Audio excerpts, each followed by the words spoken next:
Asamblea escuchará un discurso del primer ministro de la República Islámica de Pakistán, Su Excelencia Imran Khan. Pido protocolo que acompañe a Su Excelencia. Tengo el gran placer de dar la bienvenida al señor primer ministro de la República Islámica de Pakistán, a quien invito a dirigirse a la Asamblea General.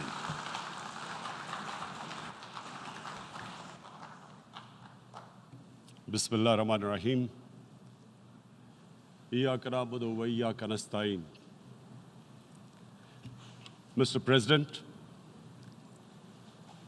Honorable Secretary General,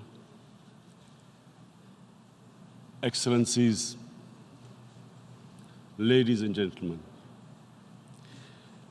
I feel honored today to represent my country at this forum of world leaders, where we have a chance to discuss problems that the world is facing.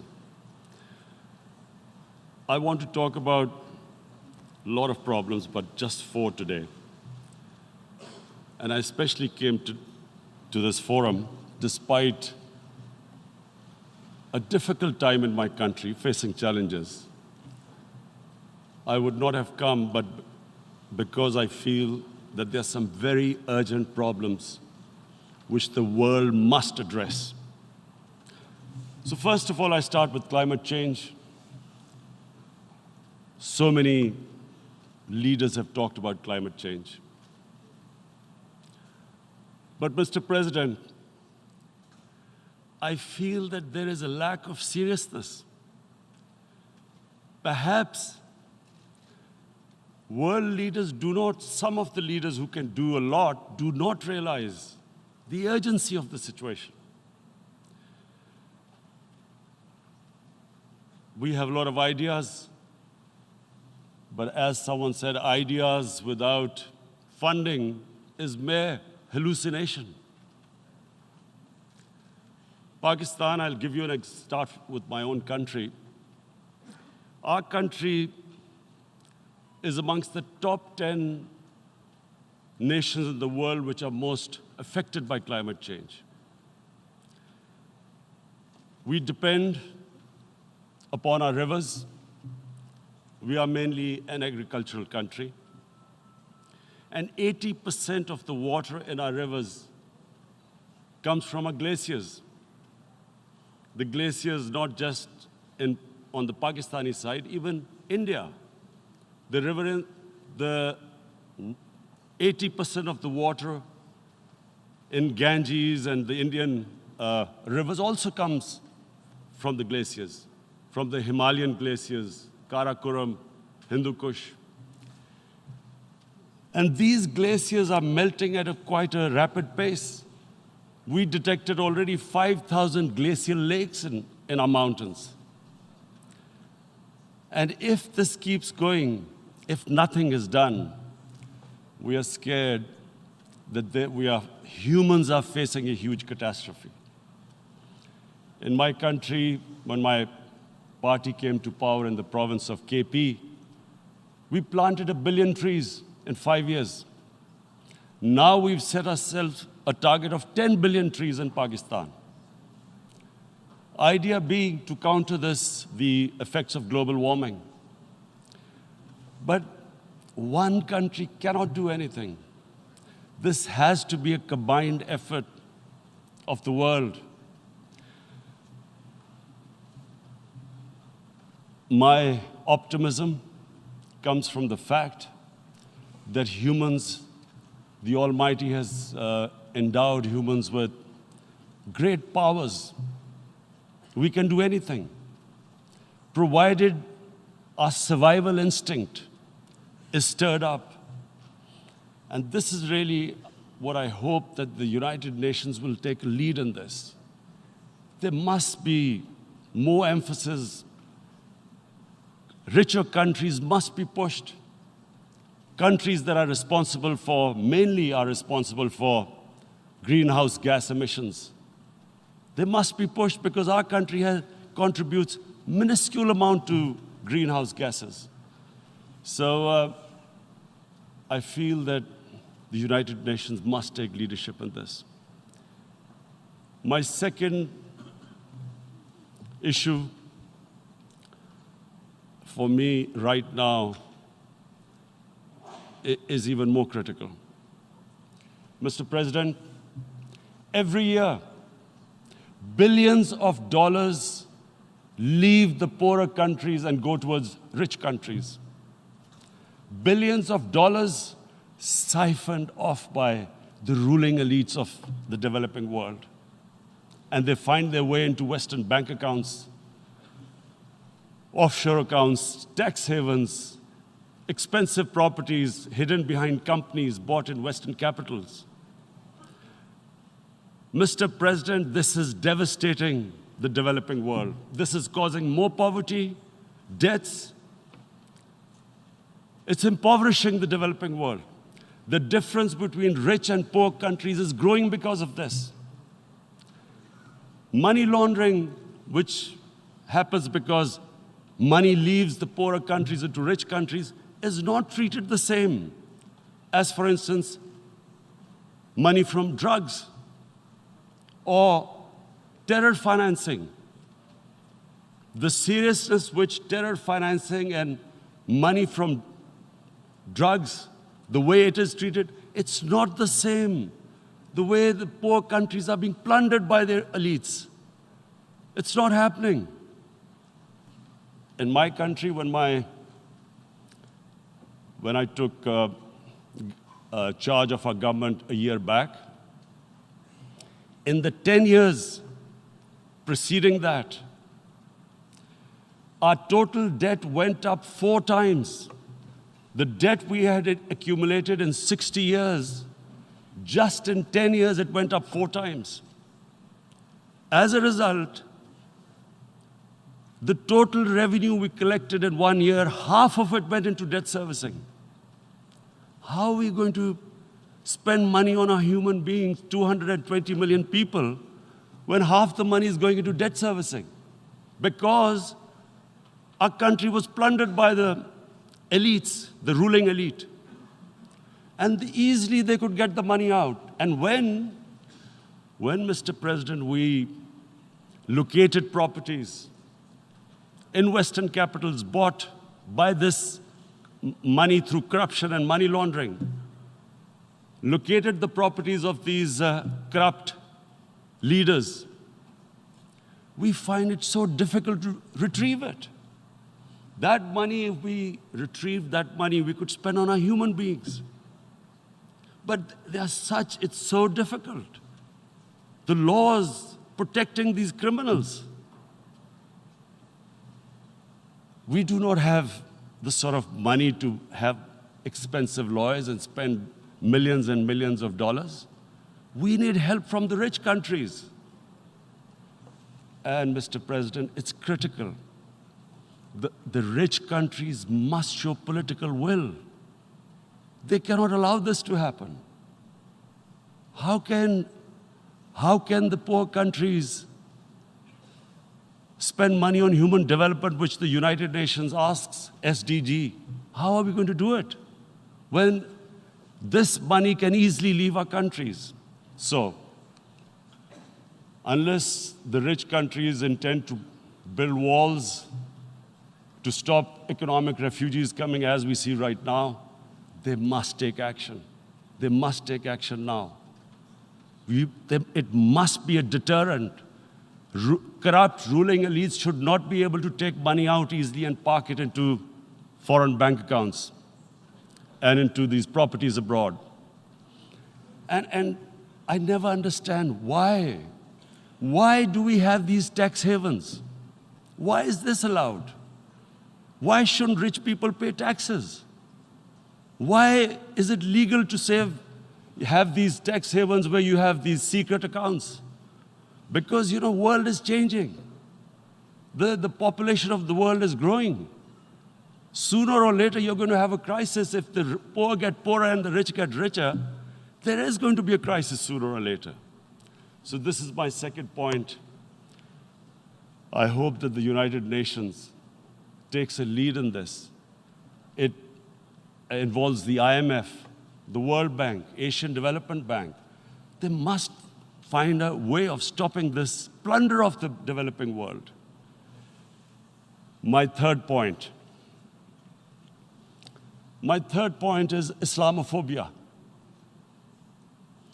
There are 1.3 billion Muslims in this world. There are millions of Muslims living in other countries, European countries, and the US as minorities. Islamophobia, since 9/11, has grown at a pace where it is alarming. Human communities live together. There should be understanding amongst them. But Islamophobia is creating a division. Muslim women wearing hijab, it's become an issue. It's become an issue in some countries. Hijab is some sort of a weapon. A woman can take off her clothes in countries, but she can't put on more clothes. How is this happening? Because of Islamophobia. And how did this Islamophobia start? After 9/11. And why did it start? Because certain Western leaders equated terrorism with Islam.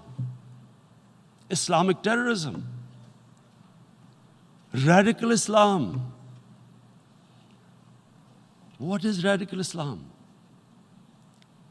There is only one Islam, and that is the Islam we follow of Prophet Muhammad sallallahu alaihi wasallam. There is no other Islam. Radical Islam, Islamic terrorism, what message did they send to people in the West? And why is there Islamophobia?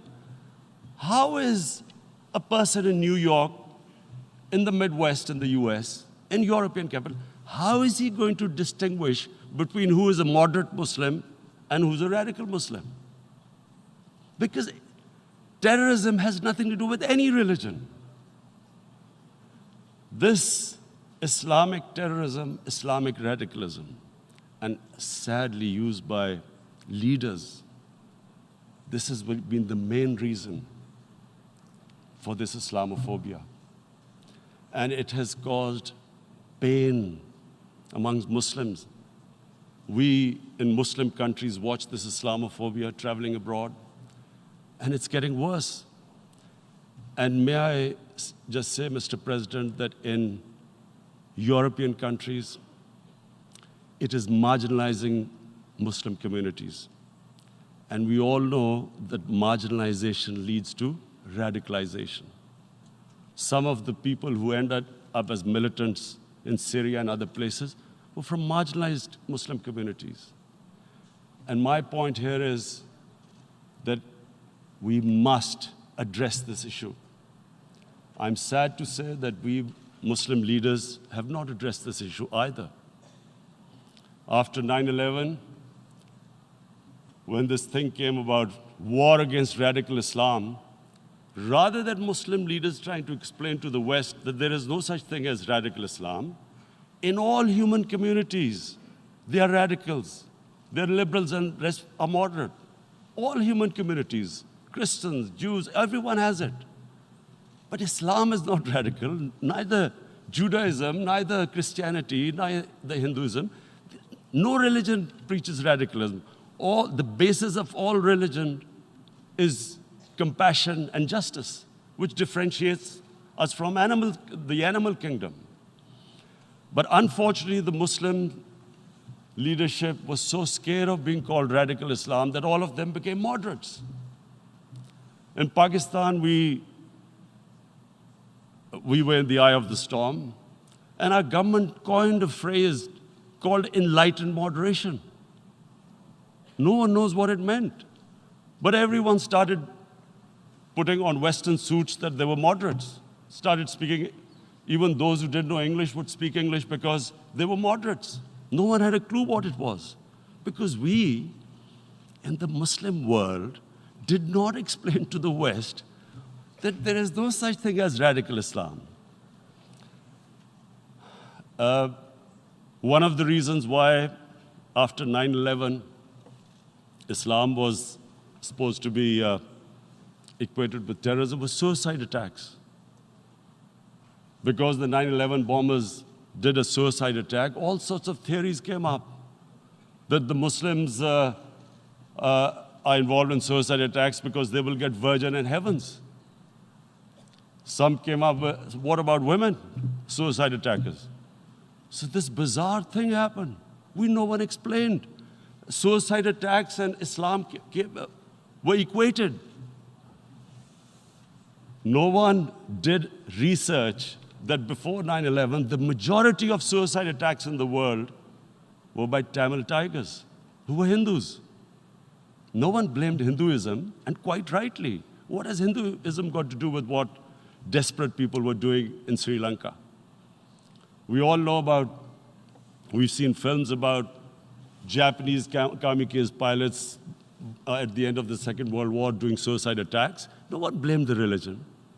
But here we were trying to prove we were moderates and not explaining to the West. But the most important thing I wanted to say here today, in explaining this Islamophobia, Mr. President, and I feel it's very important because I've spent, because of I played professional sport in England, I spent a lot of time there. So I know how the Western mind works and how West views religion. So where the misunderstanding about Islam came. And one of the reasons it caused Islamophobia. That was, in 1989, this book was published, maligning, insulting, ridiculing our Prophet Muhammad sallallahu alaihi wasallam. And there was a reaction in the Muslim world. The West couldn't understand what was the problem. Because in the West, because I have spent so much time in the West, religion is perceived completely differently. They don't look upon religion like we do. And so, Islam was supposed to be an intolerant religion. It was against freedom of expression. And Islam took a real beating 30 years ago. I still remember it became a watershed. And every 2 or 3 years, someone would malign our Prophet, peace be upon him. There would be a reaction by the Muslims. And again, it was Islam, an intolerant religion. Again, this time, I blame a certain section of the people in the West who deliberately provoked this, knowing the impact it would have. But the majority of the people in the West didn't understand. This is where, again, Muslim leadership let the Muslims down. We should have explained to them what our Prophet, peace be upon him, means to us. So in 1 minute, I'll try and explain what he means to us. Our Prophet was the witness to the divine book, the Holy Quran. The Holy Quran is the book of guidance for Muslims, and the Prophet's life was living the Quran. He was an example of what the Quran guided us to be. So he is the ideal we all try to get to. The Prophet created the state of Medina, the first state in Islam. That state was the basis of a Muslim civilization which became the predominant civilization for the next 700 years. And what was that state? I hear such strange things about Islam, that it is against women, it's against minorities. The first state of Islam in Medina, it was the first time a welfare state was set up. The state took responsibility of the weak, widows, orphans, poor people, handicapped. It taxed the rich, spent the money on the poor. The state announced that all human beings are children of Adam, hence equal, whatever the color of their skin. The state announced, the Prophet announced that, and slavery, the whole system depended on slavery as it did for many years in the Western societies. The Prophet said that one of the greatest deeds is to free a slave.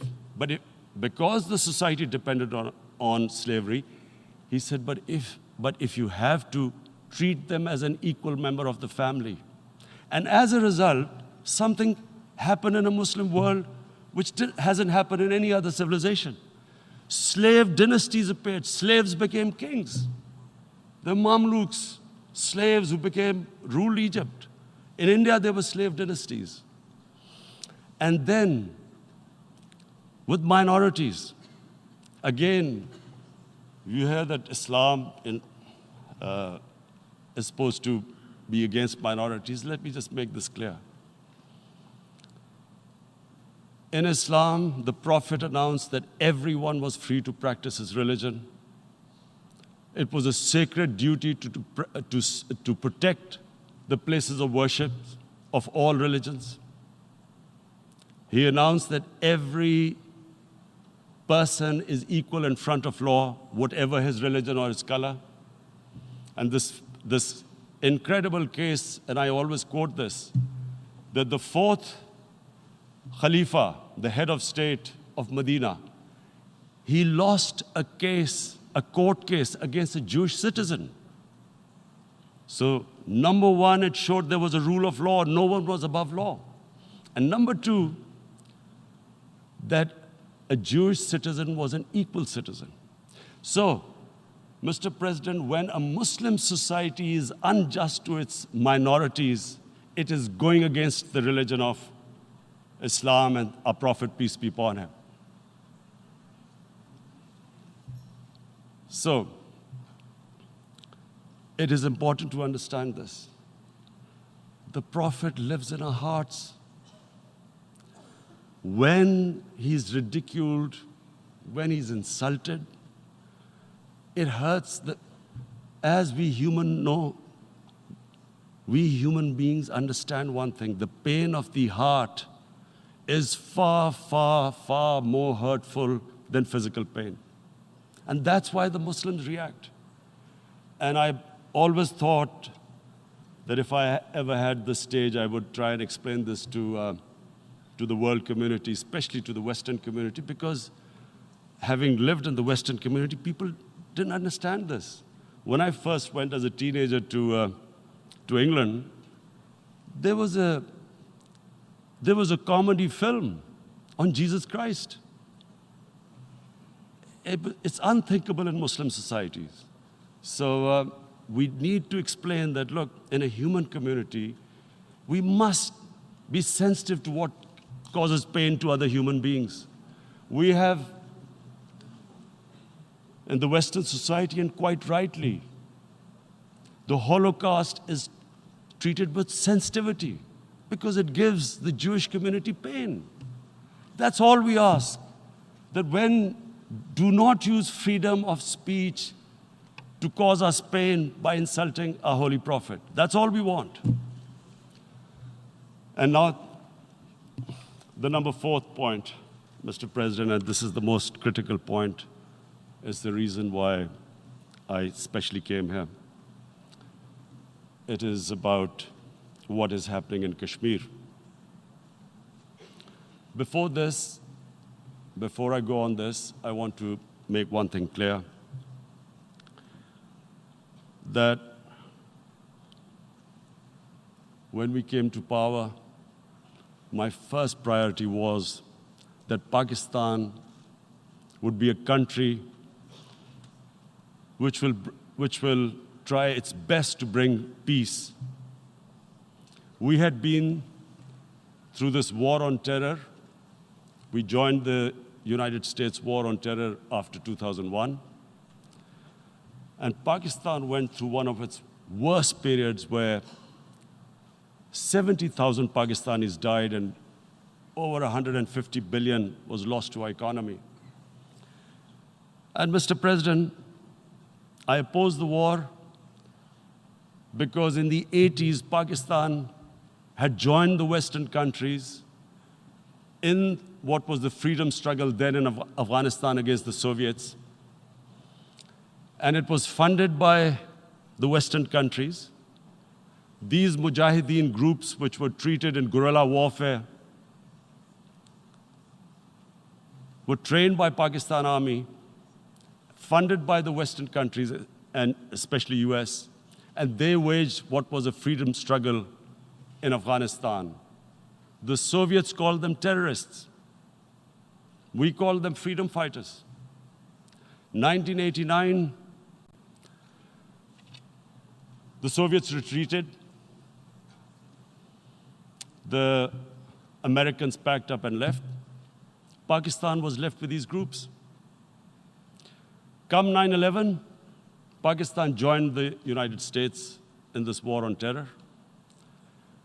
And now our government was supposed to, the reason why I opposed joining this war, because here we had indoctrinated them in jihad, meaning freedom struggle against foreign occupation. Now, because we had joined the US, and the US had occupied Afghanistan, now we were supposed to tell them that, no, this is not freedom struggle and jihad, it's terrorism.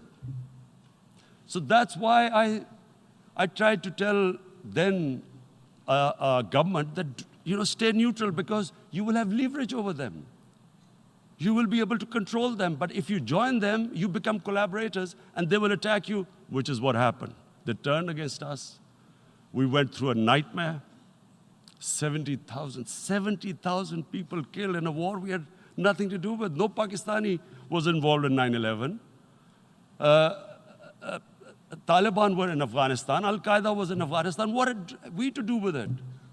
70,000 Pakistanis died. So when we came to power, we decided that we would dismantle what was left of these groups. And this decision was taken not just by us, but by all the political parties in Pakistan. Unfortunately, they didn't implement it. So we came to power, we decided to implement it, and we dismantled whatever was left of the groups. And I know that India keeps accusing us that there are these groups there. I would like the United Nations to send observers, see for themselves what we've done. No Pakistani government would have dared to do this because it would have created strife. But we decided that there would be no militant organizations in Pakistan. So I need to give you this background and to what I'm going to say later on. And secondly, we started mending fences. I invited the Afghan president. We developed a relationship with Afghanistan. We had problems with Iran. We mended fences there. And then India. Now let me just give you a little background about my relationship with India. Because of cricket, and cricket being it's a passion in the subcontinent, I had great following in India. I have friends in India, and I loved going to India. So immediately, when my party came to power, the first thing we did was to immediately reach out to India. And I spoke to President Modi, and I said, look, we have similar problems. Climate change, poverty, let's get together. Let's resolve our differences through trade. Let's build a relationship on trust. Prime Minister Modi told me that, there were terrorist attacks from Pakistan. I said, we have problems with you. There are terrorist attacks which we know are instigated by India in Balochistan. We caught a spy, Kulbhushan Yadav, who admitted what the sabotage going on in Karachi and Balochistan. So we said, look, let's leave that behind. Let's move forward. Our main priority should be our people. The highest number of poor people live in the Indian subcontinent. Unfortunately, didn't make any headways. Our foreign ministers were supposed to meet on this in the UNGA last year. India canceled it. We thought that it's their election coming up. It's a nationalist, ultra-nationalist party. It doesn't want to cozy up to Pakistan. So we thought, okay, we'll wait till the elections. Meanwhile, a 20-year-old Kashmiri boy, whose father said was radicalized by the security forces in Kashmir, blew himself up on an Indian convoy. Immediately, India blamed us. I spoke to the Indian public on television. I said, if you give us any iota of proof, we will immediately take action, because we've clamped down on these groups. Rather than sending us any proofs, they sent their jets in, they bombed us. We retaliated. A jet, 2 of their planes were shot down, 1 pilot bailed out in Pakistan. We immediately returned the pilot, saying that, look, we do not want any escalation. Rather than taking that as a peace gesture, the entire campaign, almost the entire campaign of Mr. Modi in the election was how he had taught Pakistan a lesson that jets had killed 350 terrorists. Complete lie. They had just killed about 10 trees of ours, which was quite painful given that we are growing all these trees. He then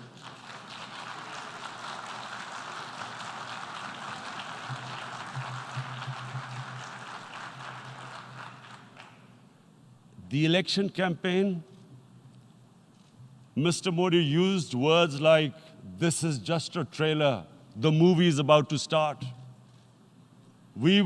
I went into Pakistan and taught them a lesson. This was the election campaign.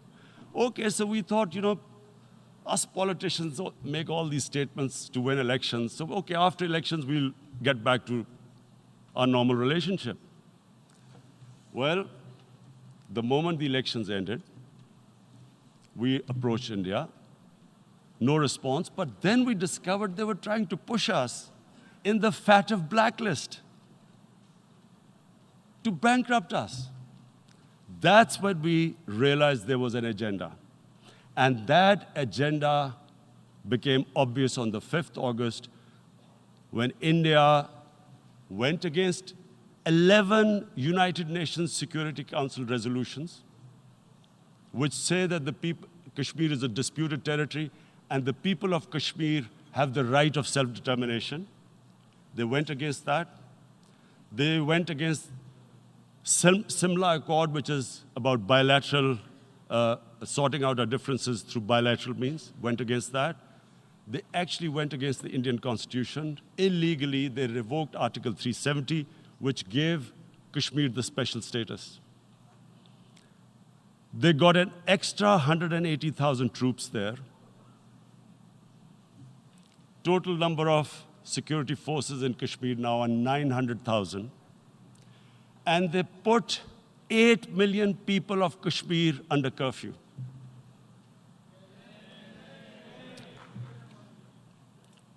Mr. President,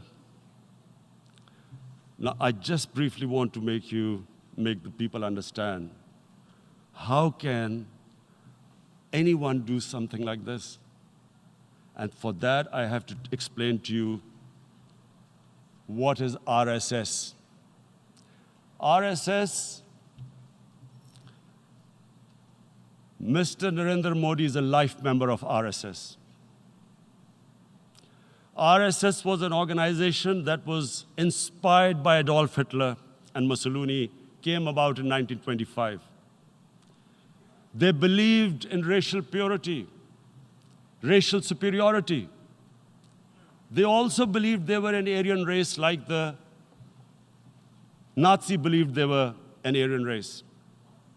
All that I'm saying can be verified. This is the time of information revolution. You can Google all this, what I'm saying. But it is very important for me to explain this to you so you know what is happening in India.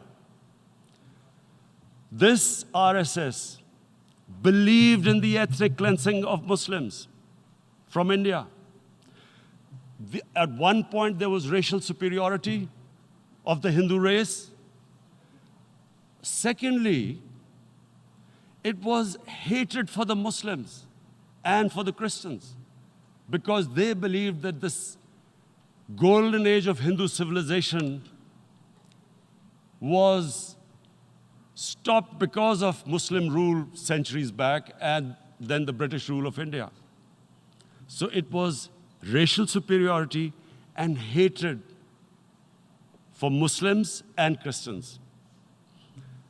This is openly stated. You look at the founding fathers of RSS, Golwalkar and Savarkar. Just Google them and you'll find out. And this ideology of hate is what murdered the great Mahatma Gandhi in 1948. It was this ideology of hate that made Narendra Modi in 2002 do a pogrom against Muslims in Gujarat when he was the chief minister. He allowed 3 days for these RSS goons who were inspired by the Hitler brown shirts. They actually wear brown shirts. This RSS, the Congress Home Minister gave a statement that in RSS camps, terrorists are being trained. And these terrorists butchered 2,000 Muslims and 150,000 Muslims were made homeless. Narendra Modi could not travel to the US because of that.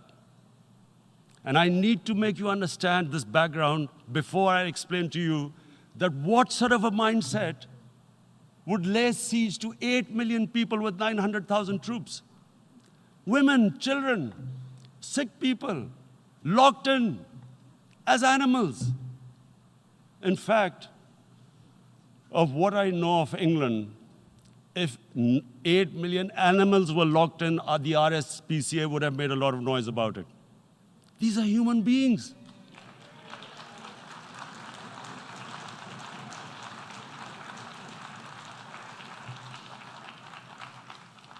And Mr. President, what comes with racial superiority, these illusions of Aryan superior race, is arrogance. The two go together. And it's arrogance that makes people make mistakes and do stupid things. Cruel things like what Narendra Modi has done. It's sheer arrogance. And it's arrogance that has blinded him from the fact that what is going to happen when the curfew is lifted? Has he thought about it? This hasn't been thought through. What is he going to do when he lifts the curfew? Does he think that people of Kashmir will quietly accept the status quo because India has changed the constitution and taken away the special status? They'll accept that? Mr. President, 100,000 Kashmiris have died in the past 30 years because they were denied the right given by the United Nations, the right for self-determination. 100,000 have died and 11,000 women have been raped. There are 2 United Nations human rights reports on this. The world hasn't done anything because India is a huge market, 1.2 billion people. Sadly, the material prevails over the human. But this has serious consequences. Again, I repeat, that's why I'm here. Look, what is going to happen when the curfew is lifted will be a bloodbath. The people will come out. There are 900,000 troops there. They haven't come to, as Narendra Modi says, he's done this for prosperity of Kashmir. This is supposed to be for the development. These 900,000 troops, what are they going to do when they come out? There'll be a bloodbath. Has he thought it through what happens then? Mr. President, has anyone thought that what happens when there is a bloodbath? What do you think the impact will have on people of Kashmir? What do you think they will think? The way they have been boxed in their houses, treated like worse than animals, no rights. Thousands of all the political leadership has been arrested, taken out of Kashmir. Even those Kashmiri leaders who were pro-India have been taken out. 13,000 boys have been picked up and taken to God knows which destinations. So what do they think? What will the people of Kashmir do when they lift the curfew? They will be out in the streets. And what will these soldiers do? They will shoot them. They've already used pellet guns, blinded young boys. In the last 6 years, the 5 years, the oppression that has gone on in Kashmir. And so, Kashmiris will be further radicalized. Mr. President, there will be another Pulwama. And guess what? India will blame us. They're already blaming us. They're saying all this is happening because of Pakistan. One of their defense ministers said, there are 500 terrorists lined up on the border to go in. Why would Pakistan send 500 terrorists when there are 900,000 troops? What impact are they going to make? What will they do? And don't we know that the moment there is some terrorist attack, all that will happen is there'll be further cruelty and oppression of the people of Kashmir. We will just give the 900,000 troops to further crush the people of Kashmir. And then we'll give the Indian government an excuse that, look, Pakistan is a terrorist state, and this mantra that has gone on, Islamic terrorism. The moment you use this catchword, Islamic terrorism, the whole world turns away. No one talks about human rights. You can do whatever you want, which is what has happened in Kashmir, because they keep using this word, Islamic terrorism. And this is what they're doing right now. What do we benefit from further increasing the cruelty on the people of Kashmir? And why would we want this? But there is no other narrative left for India. As when they lift the curfew, whatever happens, Pakistan will be blamed, and there is always a danger of another Pulwama. They might come and bomb us again, and then another cycle might start. And what does Narendra Modi think? That 180 million Muslims of India are thinking right now. Aren't they watching these Kashmiris stuck inside for 55 days they've been stuck in? Aren't they watching? What do you think? Don't you think that the Muslims will be radicalized in India? And I'm talking about 180 million people. And when they get radicalized, there will be some incident in India somewhere down the line. Again, we will be blamed. And I'm warning you right now, again, we will be blamed. And Mr. President, what about 1.3 billion Muslims who are watching this? And they know that it is only happening in Kashmir because they're Kashmiri Muslims. This is not happening to Kashmiri Hindus. They know that this is happening because of their religion. So what do you think they will be thinking? What do you think the Jewish community would think if they were, forget 8,000 Jews stuck like this? What do you think Europeans would think? What do we think? I mean, any human community, if their members are stuck like that, what do you think they will think? Are we a children of a lesser God? Is it not going to cause us pain? And then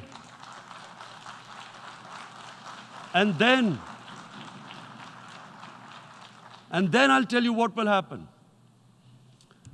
People will, in the 1.3 billion Muslims, someone will pick up arms. I know we've been brought up with films, Western films. This good, decent guy doesn't get justice. he decides to pick up a gun and start seeking justice. There was a film made in New York, famous film called Death Wish. This guy gets mugged by and his family, his wife gets killed or something. He can't get justice. He picks up a gun and he goes around shooting muggers. And the whole cinema cheers him on. So what do you think the Muslims are thinking right now? If there is a bloodbath, there will be Muslims becoming radicals, not because of Islam, but because of what they will see, that there's no justice when it comes to Muslims. There were Rohingya Muslims, Myanmar, who are, God knows, almost 1 million people out, ethnic cleansing. What was the response of the world community? So what do you think will be the response of 1.3 billion Muslims? I picture myself. I'm in Kashmir. I've been locked up for 55 days. I have heard about, and there are rapes, Indian Army going into homes, soldiers. Would I want to live this humiliation? Would I want to live like that? I would pick up a gun. You're forcing people. You are forcing people into radicalization. When people lose the will to live, what is there to live for? And this is what, if you can do this to human beings, you are actually radicalizing people. And so, Mr. President, I want to repeat here, this is one of the most critical times. There will be a reaction to this. Pakistan will be blamed. 2 nuclear-armed countries will come face to face like we came in February. And before we head in that direction, the United Nations has a responsibility. This is why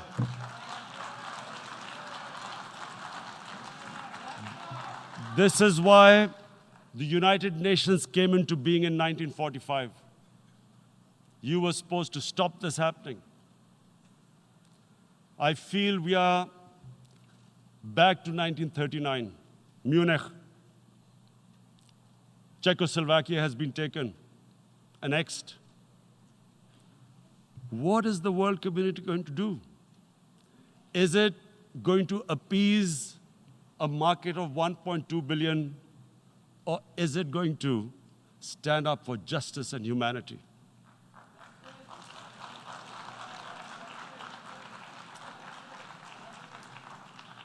If this goes wrong, you hope for the best, but be prepared for the worst.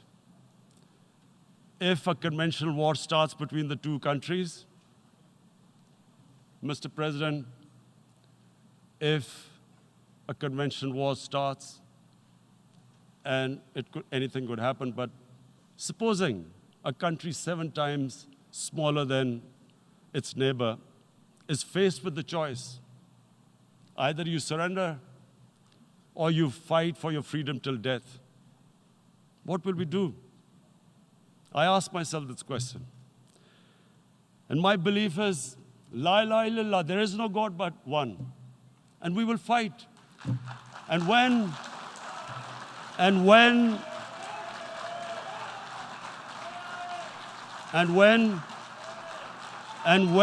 a nuclear-armed country fights to the end, it will have consequences far beyond the borders.